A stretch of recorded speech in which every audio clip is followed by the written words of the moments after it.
السادة والسيدات المستشارين، سلام تام بوجود مولانا الإمام. وبعد، يتشرف رئيس مجلس جماعة عين الشقف أصالة عن نفسه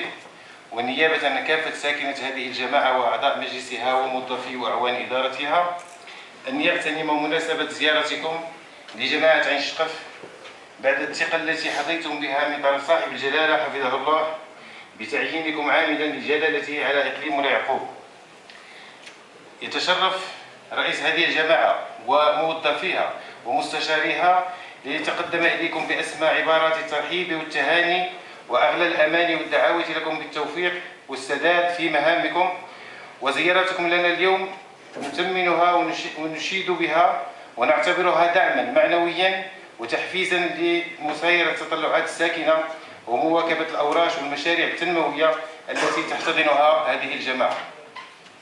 والتي أهلتها لتكون قطبا حضاريا بامتياز،